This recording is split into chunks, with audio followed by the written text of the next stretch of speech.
Coming up today on the Nick Craig Show, we already know that DEI, diversity, equity, and inclusion, is a proven disaster. However, what are the long-term effects? Plus, some winter weather potentially this weekend across southeastern North Carolina. We'll get into all of that coming up.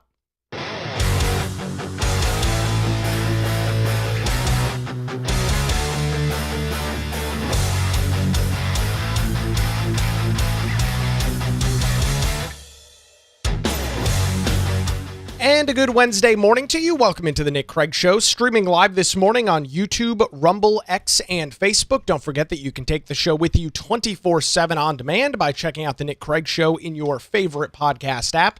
You can also listen online by visiting the website, nickcraig.com. Our show this morning is brought to you in part by the Law Group. Melissa Gott and her team here in Wilmington. LawGroupNC.com is their website, or you can give them a call, 910-251-6088. We'll hear more from them coming up a little bit later on in the program. Plus, increasing odds of winter weather across the vast majority of North Carolina this weekend. We've got the latest forecast. We'll get into that as we get into the latter parts of the program here on this Wednesday morning. Diversity, equity, and inclusion. This is not a new topic. This is something that if you are a consistent listener of talk radio, podcasts, follow more conservative politics, this is something that you are very aware with the term, the ideology. It is nothing new. And when we talk about DEI, a lot of it is in the right now. When we talk about DEI hiring practices and things of that nature, we talk about these policies being brought into the classroom in the public school system.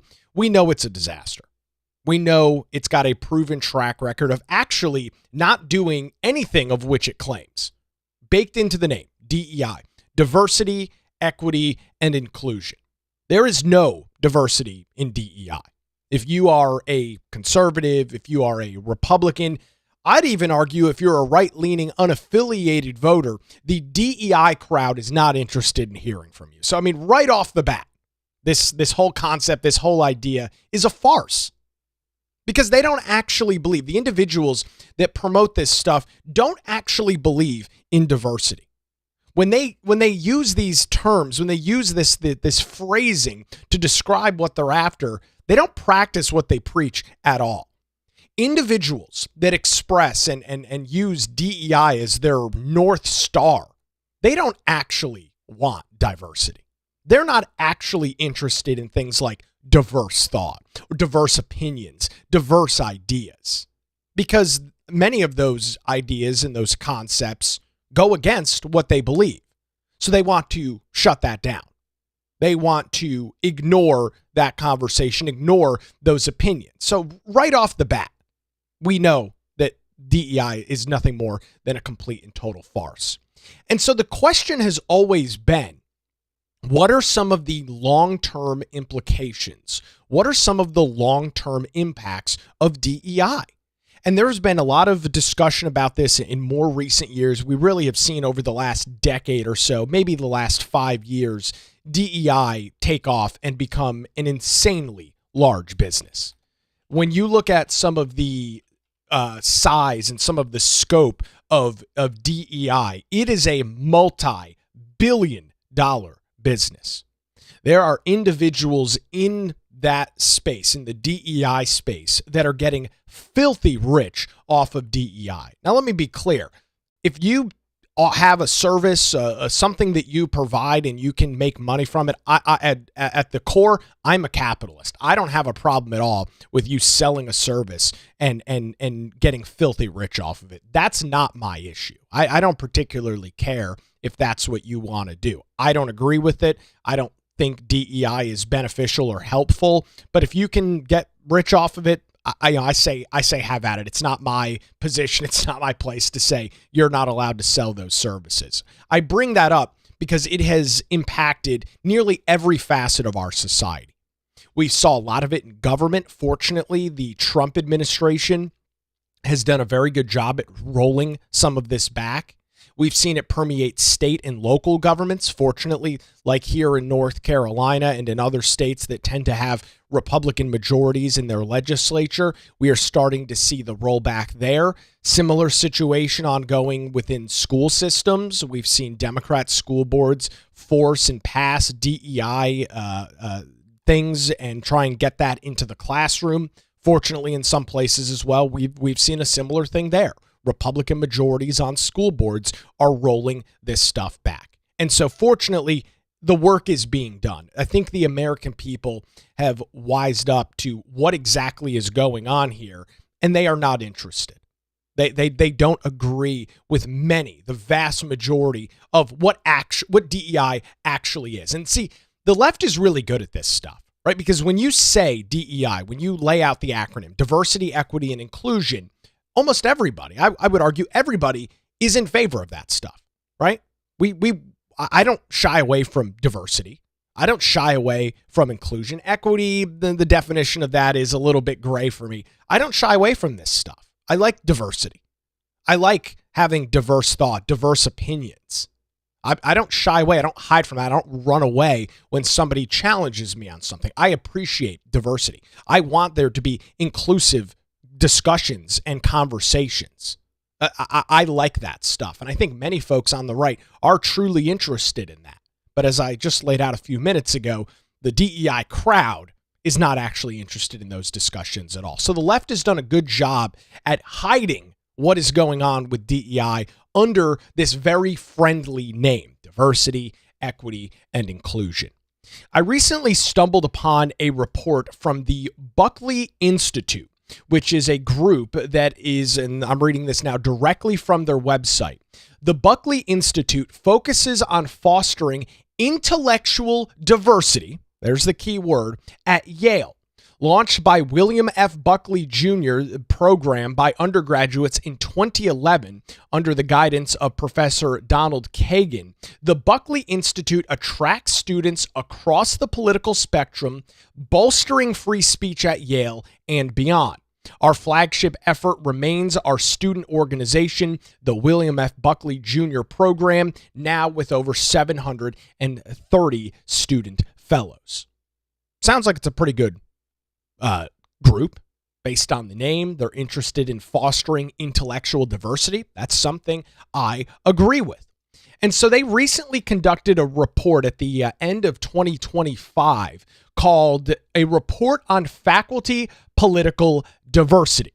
So there is the word again. And again, this group is based at Yale, which is an Ivy League school, which has a tuition cost on average of about $100,000 a year. It is not by any stretch of the imagination a cheap place to get a college education.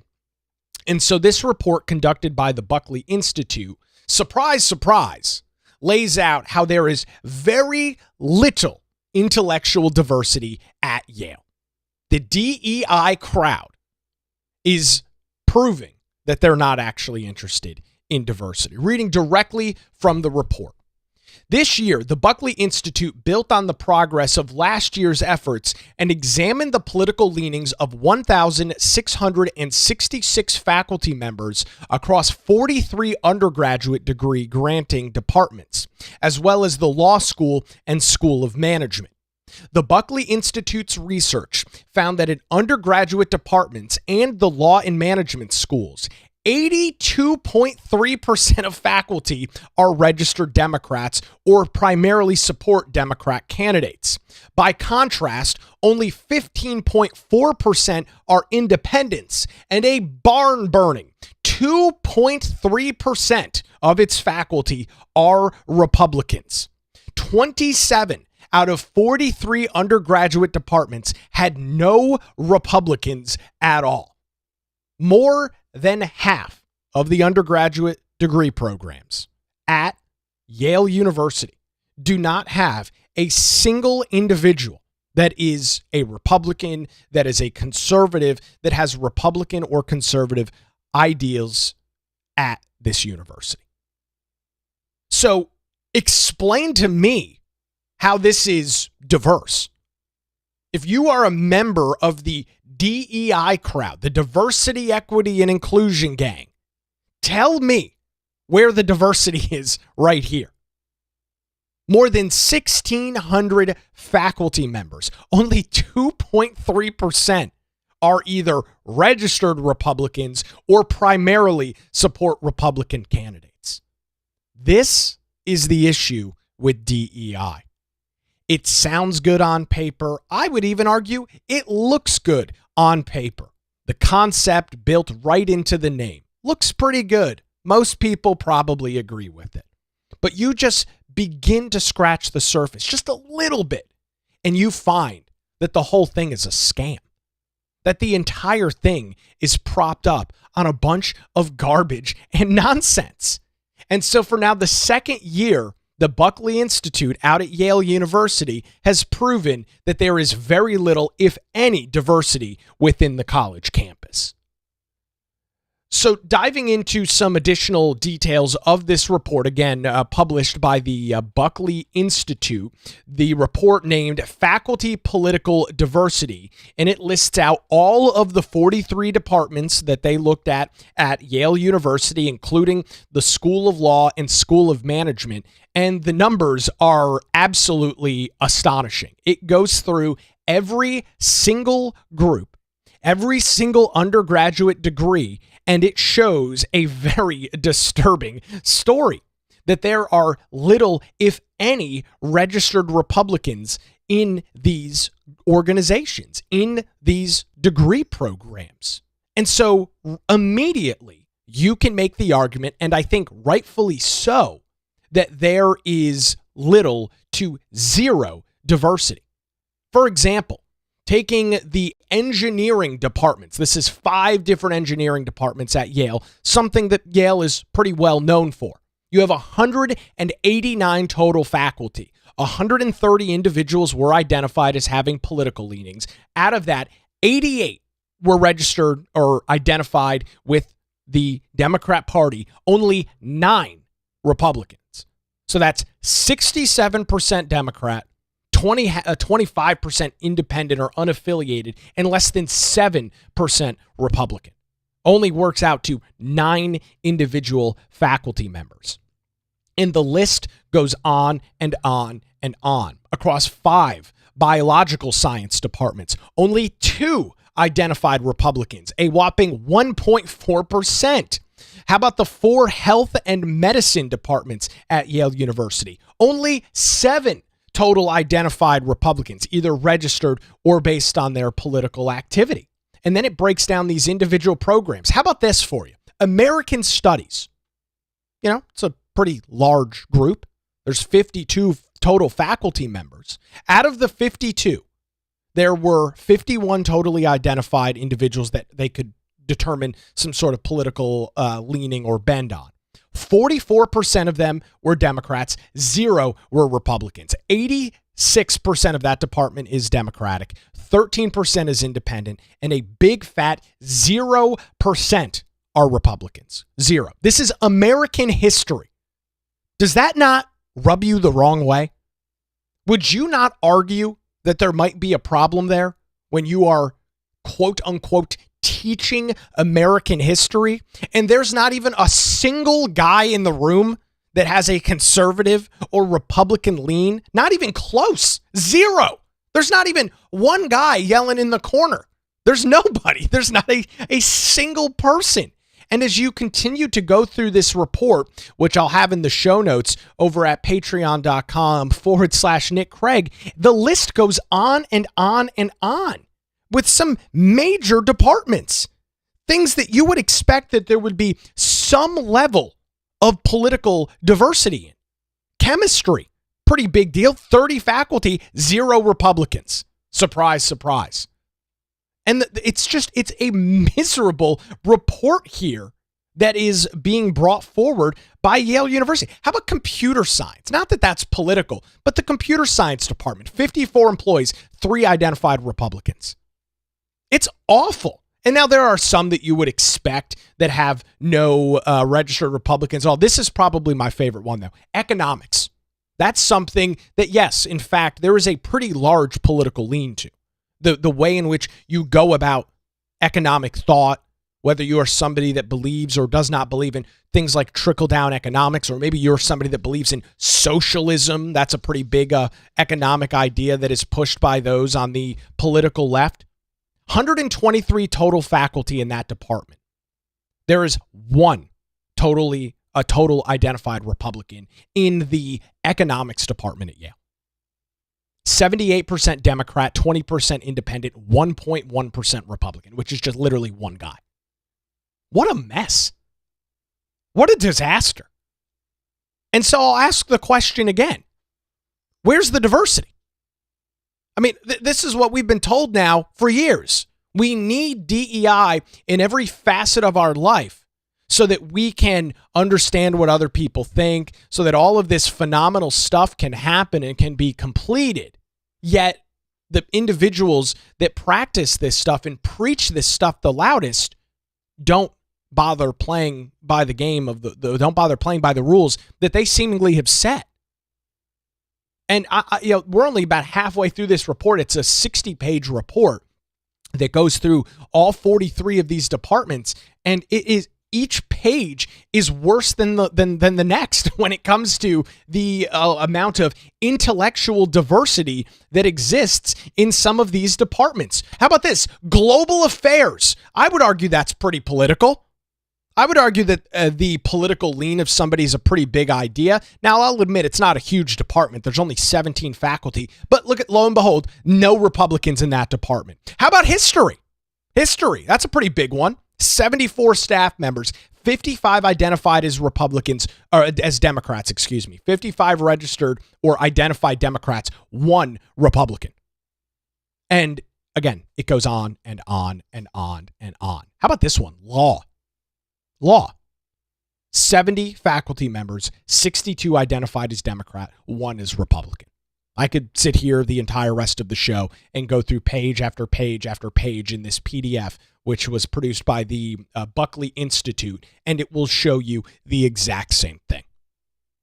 Yale, all of these other Ivy League institutions, all of these individuals that preach the good word of DEI tell you that everything that you believe is wrong, and if you just open up your heart and open up your mind to diversity, equity, and inclusion, the world will be a better place. We'll all get along in harmony. There will be unity across the board. Yet somehow, these individuals aren't interested in that at all. Somehow, we find that these individuals are not actually interested in what they claim. When they say DEI, when they claim to support any level of diversity, equity, or inclusion, what they really mean is that they want people that sound and talk exactly like them. They want individuals that have the same political ideology, will puppet the same political narratives as them around them.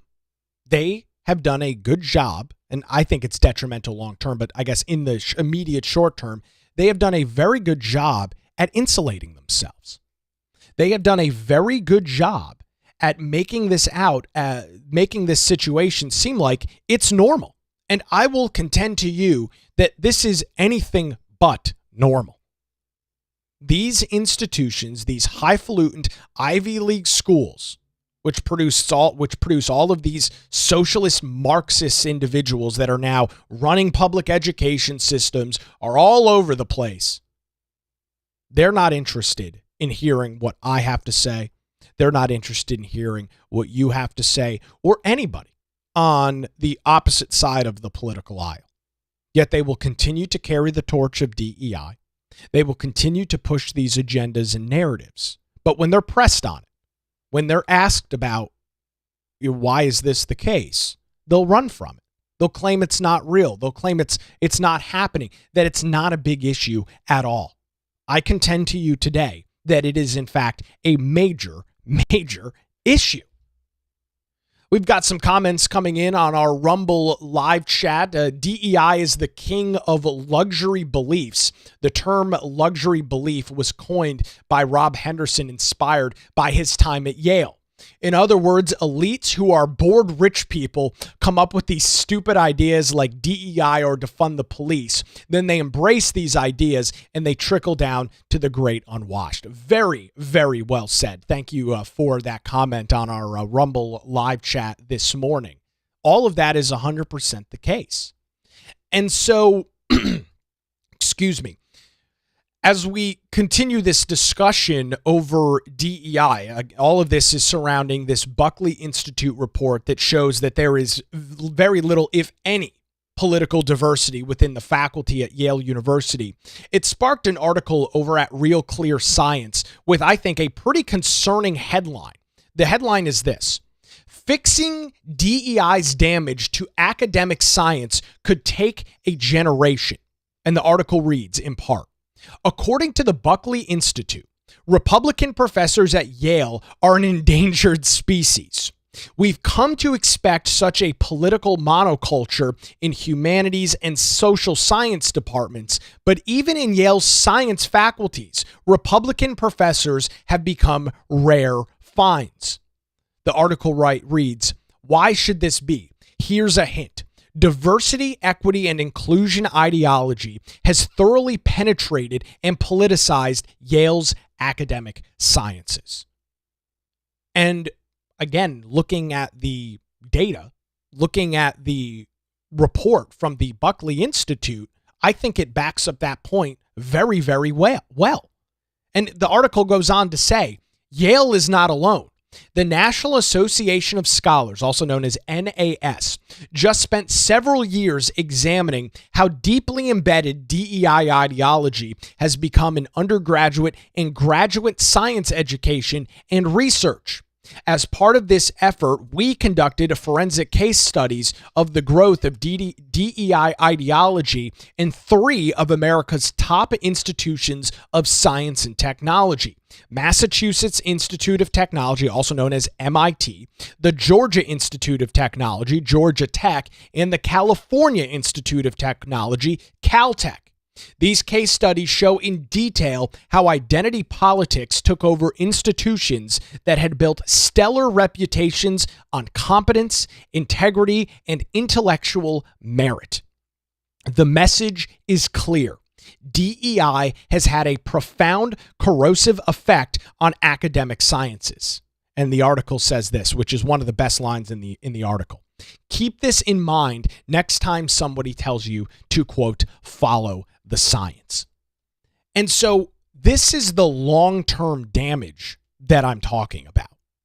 This is the long-term implications of these policies that I'm trying to warn you about, that you need to be warned about, because this stuff is a disaster. You've got all of these engineering and science programs at these very, very high-profile institutes: MIT, Georgia Tech, Caltech, Yale, all of these very highfalutin institutions. And there is not, in many cases, there is not a single guy on faculty, or woman, I'm just using guy to describe people.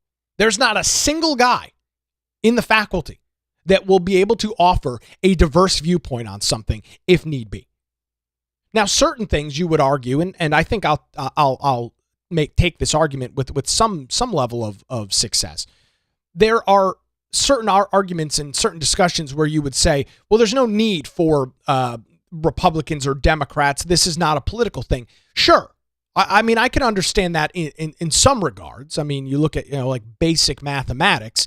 Whether you're a Republican or Democrat, 1 + 1 should in fact equal 2. However, we've seen again with this DEI crowd that sometimes that is not the case. Sometimes they want to argue 1 + 1 = 3, and the only reason that exists is because of some horrific thing that the United States has done in its history, and because of that, 1 + 1 truly doesn't equal 2. They'll just make something up to justify their nonsense. But overall, I can kind of put some stock into that. But still, there's no diversity in this setting. I think diversity of thought, as I mentioned, I believe that's a good thing. I believe intellectual diversity is good. I believe that challenging somebody on what they believe, challenging somebody on their ideals is a good thing. it either A, makes you feel stronger about your opinion because you're able to express it and confirm it and play through it in a logical manner, or B, maybe it makes you believe that what you think is not correct. I mean, maybe getting challenged on something, I would argue, is a good thing. But how is that going to happen in these various institutions?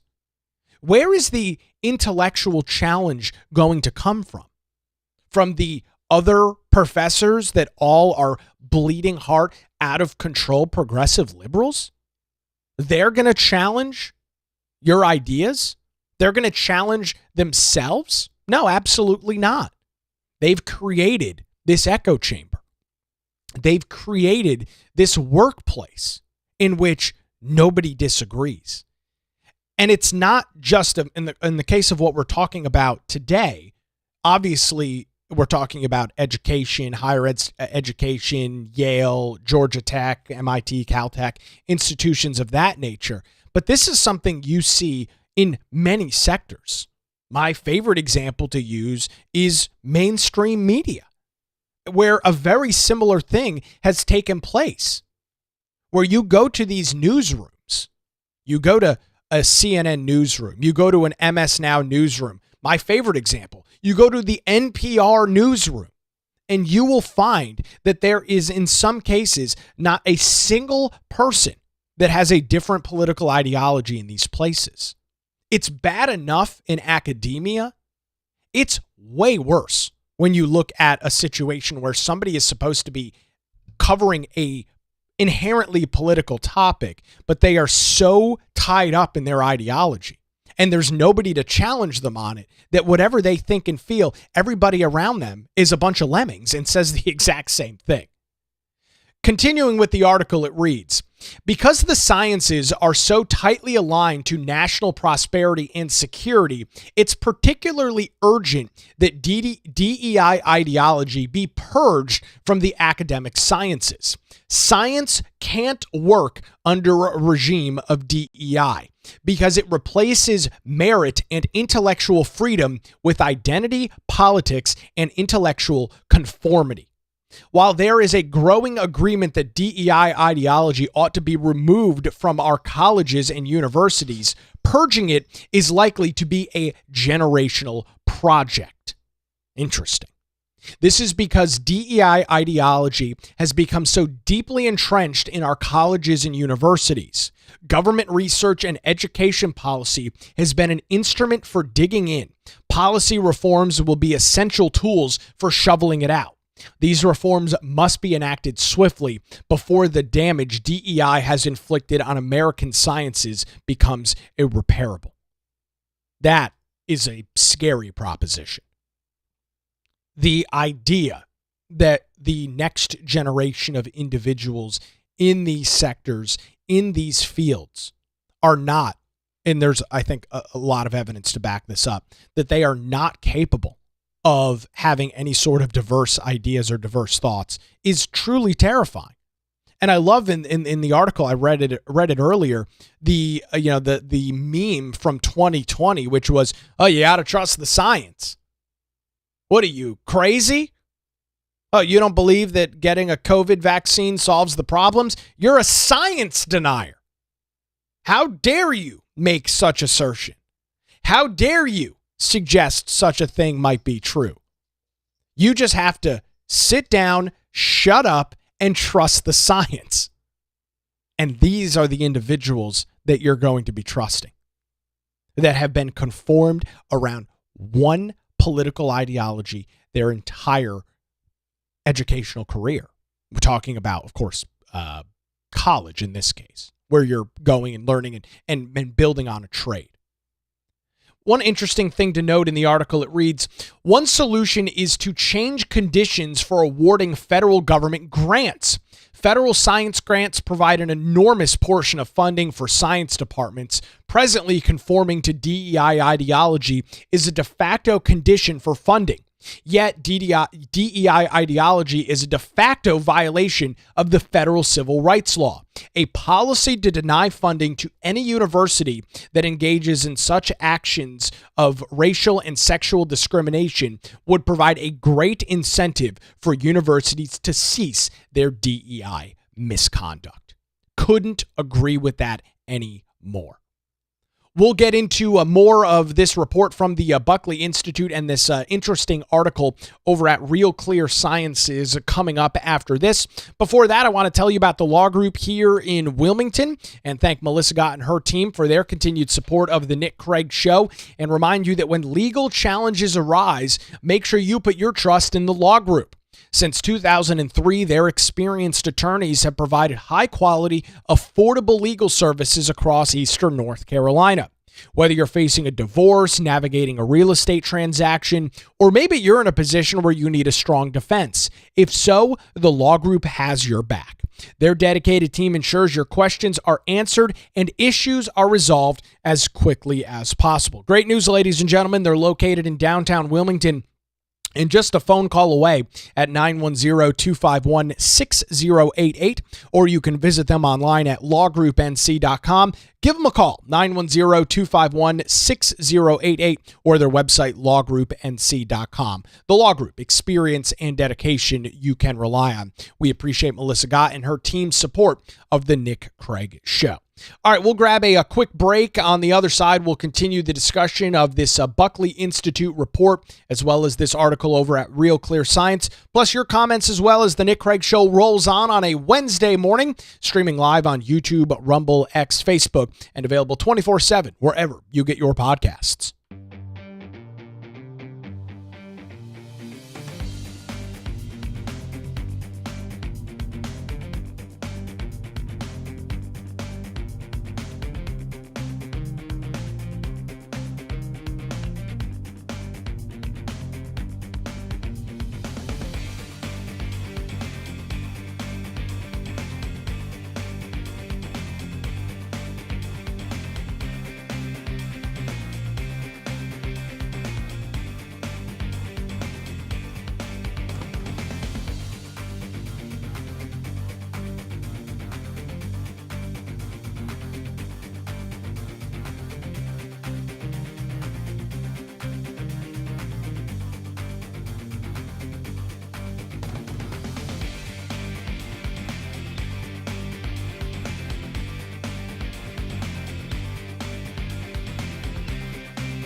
Good Thursday to you. Welcome back to the Nick Craig Show. Want to remind you, coming up tomorrow night, we will be jumping on our Nick Craig Show monthly hangout that is available to those that support the show over at patreon.com/Nick Craig.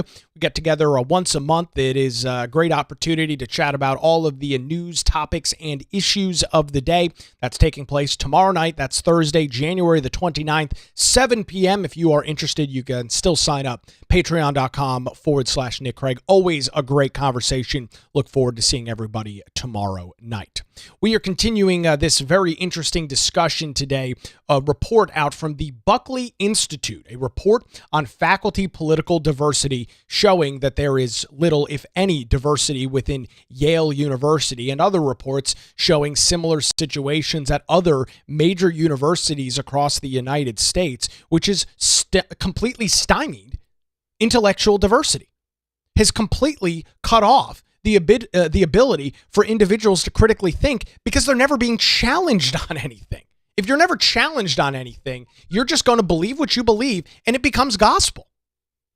And so this article that I've got today for you over at Real Clear Science, which lays this out, the headline of it again is "Fixing DEI's Damage to Academic Sciences Could Take a Generation."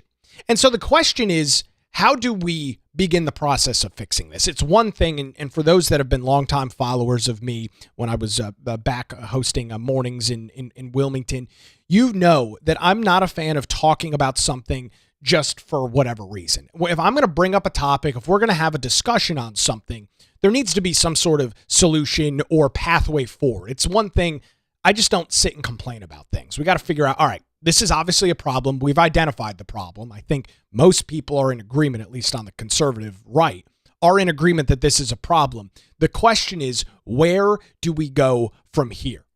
Because if these changes are not made, then you could be looking at a very grim future as it relates to a lot of facets, very important sectors of our society.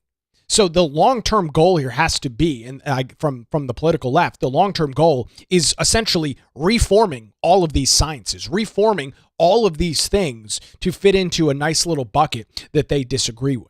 So there's a couple of solutions lined out in the article, which I think are just absolutely phenomenal. And many of these things have already begun the process in places like here in North Carolina. Legislative, of course, is one of the immediate solutions to this problem. Limit research grants, indirect costs to universities. So that's an option. We've seen that take place here in North Carolina. Some major changes within the UNC system over the last couple of years to cut this garbage, cut this nonsense out of the UNC system. And I'm not just talking about Chapel Hill. When I say the UNC system, we're talking about all of the schools that fall under that umbrella, to cut this kind of DEI garbage and DEI nonsense out of these public institutions. You and I are paying for these schools. Whether you yourself or have a child or a grandchild that is going to these universities, we are paying for this stuff every single year. We're not long. We're heading into tax season. I got an email this morning about getting ready to get some of my 1099s in to complete my state and federal income tax. I'm going to be paying for this stuff. You are going to be paying for this stuff. So legislative is a good angle to start. This is an interesting one. Elimination of government policies that support total cost reimbursement model for supporting academic research. So getting rid of these policies that fund this kind of nonsense. The creation of legislative support for independent science facilities. This is interesting. So that government money can go to scientists independent of universities. And I thought that was one of the more interesting things in here. Because these universities have created a culture that is so wrapped up in left-wing politics, maybe it's time to just divorce from that system. Maybe instead of state and local government or state and federal governments spending tens of millions, hundreds of millions of dollars a year when you add it all up on these science projects, these scientific research studies, maybe we look at independent facilities that can conduct the work. The reality is we're paying for it anyway. And so if we're going to pay for it to be done at the university level, where, as this report from the Buckley Institute lays out, there's no diversity of thought, no diversity of opinion, let's just tip the model upside down. Let's fund private entities and institutions to do some of this research. Why does it only have to be done by the colleges? Another solution listed in the article, the redirection of federal grant money wherever possible to this research and send it to private industry research so as to minimize the involvement, of the universities. The article goes on to say these reforms would bring with them as cordially the division of sciences into a dedicated research track and into an academic track focused on teaching students. The argument for giving students the possibility to undertake research with leading scientists is strong. But the unfortunate consequence has been that a great many science professors have abandoned actual science education and left it to ill-trained graduate students. America would benefit from a reorientation of its university science education towards dedicated science teaching with professors devoted to classroom instruction rather than to securing government grants. All of these actions will improve science education, but first, American citizens and policymakers must realize that science education is under threat, and to save it requires policy reforms. The article ends by saying, the decays of American science have emerged together. The reforms proposed here will work together to restore American science, depoliticize it, and divorce it from DEI. This article is written in part by David Randall, who is the Director of Research at the National Association of Scholars, as well as J. Scott Turner, who is the Director of Science Programs at the National Association of Scholars as well. And I love that. Great comment coming in on the show. Solutions. I love this article. Hardly do you ever see solutions. I love articles like this, and I love when people, just in general, it's easy to sit here and complain about politics. It really is. Anybody can just sit here and complain and say, this is awful, this is terrible, we don't like this. Great. Phenomenal. The question is, what do we do about it? The question is, how do we progress towards, in this case, rolling back what is going on? And right off the bat, it's the legislative solutions. As I mentioned with the UNC system, we've seen that here in North Carolina. As I mentioned at the top of the show, executive orders from this administration in the very first days of the 47th President of the United States' administration, we saw and have continued to see the rollback of DEI. There's no place for it, especially when you're talking about government money, taxpayer money. If you own a private business, if you want to spend your hard-earned dollars on DEI, if you want to bring in a DEI consultant at $250,000 a year to teach your institution how you can be more diverse, more inclusive, and more equitable, have at it. If that's how you want to spend your funds, I'm not going to get in your way. But we're talking about taxpayer dollars. We're talking about public universities that receive large sums of money from the states in which they operate, as well from the federal government as it relates to these major research grants, which are doled out consistently. And I will argue to you that if that stuff is going to be funded by you and I, the taxpayers, we demand that there is intellectual diversity baked into it. That we demand that there are people with opposing thoughts and opposing opinions that can weigh in on something. But as you and I are very well aware of right now, that is not the case. That is not happening. DEI has taken its tentacles into every single facet of higher education. I think there's still time to roll it back before we get too far down the road, but it's going to have to happen quickly. And fortunately, we've got a strong legislature here in North Carolina that is making this stuff a reality. Over to some more of our comments here on our Rumble live chat this morning. Comment coming in. They now start them in grade school. They continue to indoctrinate all the way through. Wow, zombie nation in a different way. You have to give the devil his due, don't you? The left has done a very good job over the last 60 years of completely hijacking the education system in America. They have done it to their credit. I don't like it. I don't agree with it. I don't support it. But I have to give my condolences. They've done a masterful job at it. I have to give them a golf clap. It started 60 years ago.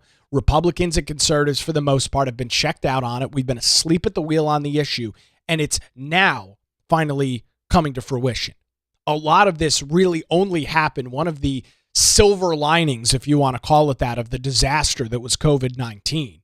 One of the silver linings was the fact that for the first time ever, especially in traditional K through 12 public education, parents saw actually what was going on in the classroom.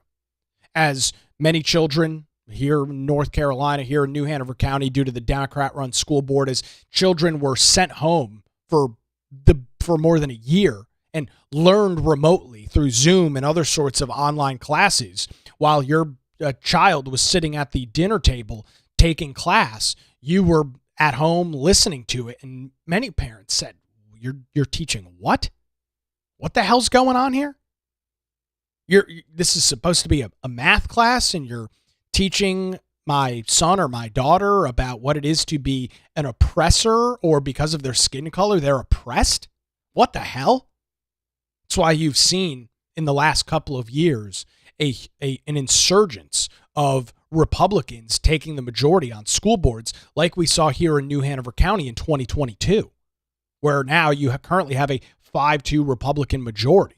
And I'll note, coming up later this year, Democrats are going to try to take that back. Republicans have to defend 4 seats on the New Hanover County Board of Education, which is hard to do in general. It's not a dig at the candidates or anything like that. It is hard to defend 4 seats. 3 of the current Republicans are running for re-election. Pat Bradford, Melissa Mason, and Josie Barnhart. The current board chair, Pete Wildeboer, is not running for re-election. So 3 of the 4 seats that are up, those individuals are running for re-election. And they've done a good job cutting some of this garbage and nonsense out of the classroom. The only reason we know about it, though, really is because of COVID. Had that not happened, had kids not been sent home and told to learn in front of a laptop for a year because Democrats like Judy Justice kept your kids out of school, had that not happened, I don't know that we'd be even talking about this stuff right now. Honest to God, I don't know that we'd be having this discussion because I don't think anybody would really know. They did a really good job at keeping wraps under this stuff until outside ears, aka parents, grandparents, guardians, were able to listen into this stuff in real time and say, hold on a second, slam the brakes here. This is a bunch of nonsense and BS. We don't support this at all. I'll have the links to all of these different articles. I'll have them over on the Patreon website, patreon.com/Nick Craig. All right. Well, we are once again looking at winter weather as we head into the weekend. Fortunately, last weekend we were saved here in the immediate portions of southeastern North Carolina.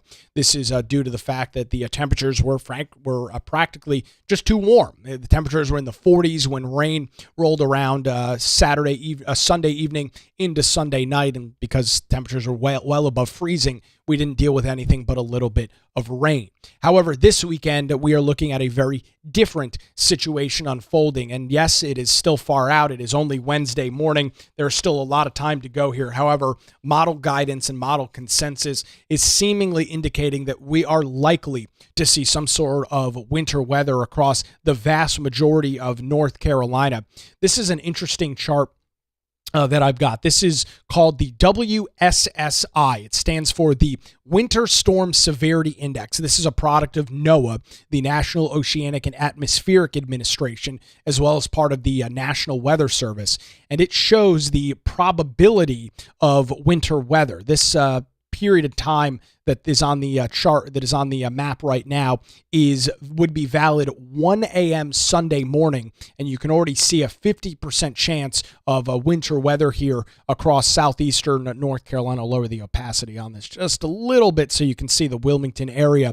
But as you move this forward into portions of Sunday morning throughout the day, those odds shoot up to 60 to 70%, and that continues as you head through the day on Sunday as well, with the strong signaling, the strong possibility that we will be dealing with some winter weather. That consists all the way through the day on Sunday and begins to work itself out on Monday. And weather modeling is showing that is very much the case as well. Here is the latest run of the European weather model, which shows this is valid Saturday early morning. You can begin to see a system begin to a low pressure system off the coast due to the cold temperatures here across North Carolina. The possibility of some snowfall pretty much through the entire state, starting in the mountains early in the day on Saturday and working its way west to east throughout the day on Sunday into the early morning hours on Monday, as this low pressure system is expected to go out to sea. However, on its way out, it is likely to bring some winter precipitation here across southeastern North Carolina. And of course, I already got an email about it this morning. How much snow are we looking at? I can't tell you right now. The models are very different. The GFS, I'll just mention this. The GFS shows that we could be seeing multiple inches of snow, maybe 5, 6, 7, 8 inches possibly. The European model that we just looked at shows the possibility of more like 1 to 2, maybe 3 inches. So those totals are still very much all over the place as we get later into the day today on Wednesday, into portions of Thursday and Friday. Because this storm is not going to hit our area until late in the day on Sunday, it's not going to be until later this week that we'll really have a much better idea of what some of those totals are going to look like and what some of the impacts are. So the range is kind of all over the place right now. Could be as little as a dusting up to a couple of inches, maybe even more, depending on what model verifies. So that is how things look right now. As we saw last week, we just went through this about a week ago. These models can change. There is a lot of data that is put into these things. The hurricane hunters are actually out and about sampling this storm, looking at some of the dynamics of this weather system to load into the computer models to help them bring forth a more accurate prediction. Too early right now to tell you whether or not too early to tell you that what those totals can be. However, there is a growing, increasing concern as we head into the day on Saturday and Sunday that we will see some winter weather here across southeastern North Carolina. I'll keep you up to date with the details right here on the Nick Craig Show. I want to thank the law group here in Wilmington for their continued support. Melissa Gott and her amazing team. Reach out to them for any legal challenges you might be facing. lawgroupnc.com or give them a call, 910-251-6088. The Nick Craig Show streams live weekday mornings, 7 a.m. Eastern Time on YouTube, Rumble, X, Facebook. It's also available 24/7 in your favorite podcast app and can now be heard weeknights, 9 to 10 p.m. on WBT Radio in Charlotte, Charlotte's FM News Talk. That's going to do it for a Wednesday edition. We're back with you tomorrow morning right here on The Nick Craig Show.